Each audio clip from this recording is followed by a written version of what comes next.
Halo guys, selamat pagi, kembali lagi bersama saya Nana Ate. Dan pagi ini saya belajar tentang laju endap darah guys. Nah, tujuannya apa sih pemeriksaan laju endap darah ini dalam hematologi? Ini proses pemeriksaan ini adalah proses pemeriksaan untuk membantu dokter guys ya, untuk screening awal terjadinya peradangan dalam tubuh gitu. Jadi pemeriksaan laju endap darah ini untuk mendeteksi peradangan dalam tubuh. Jadi supaya mengetahui apakah laju endap darah dalam tubuh ini cepat atau lambat gitu guys ya.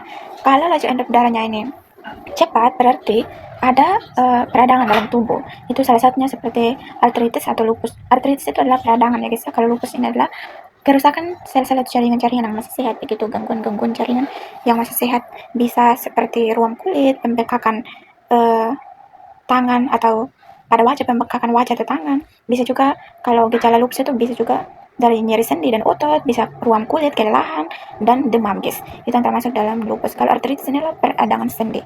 Jadi bisa dari peradangan sendi. Jadi artritis ini adalah pembekakan pada sendi kalian. Jadi ketika terjadi pembekakan pada sendi atau menyebabkan nyeri atau kekakuan pada sendi kalian, itu adalah gambaran bahwa laju endap darah kalian ini sedang bermasalah begitu. Jadi bayangkan kan eritrosit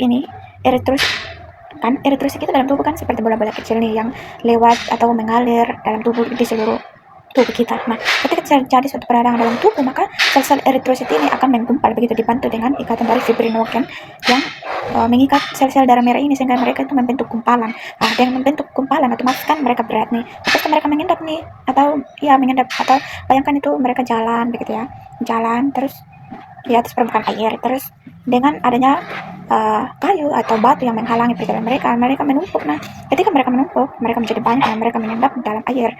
Nah, otomatis sirkulasi atau peredaran darah kita yang terganggu, di situ terjadi peradangan. Nah, ketika terjadi peradangan, maka akan terjadi pembekakan pada sendi kita. Pembekakan pada sendi itu karena disebabkan juga oleh hausnya tulang rawan kita guys. Jadi kalian perlu minum air untuk membantu proses sirkulasi darah atau peredaran darah kalian dalam tubuh ini lebih lancar begitu. Itu adalah tujuan dari proses pemeriksaan laju endap darah, untuk mengetahui gambaran eritrosit dalam tubuh kita ini lancar atau tidak, apa ada masalah atau tidak.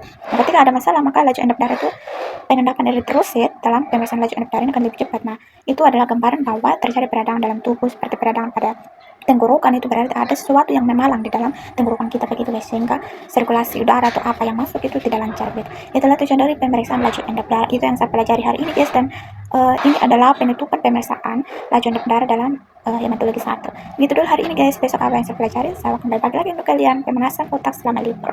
Bye.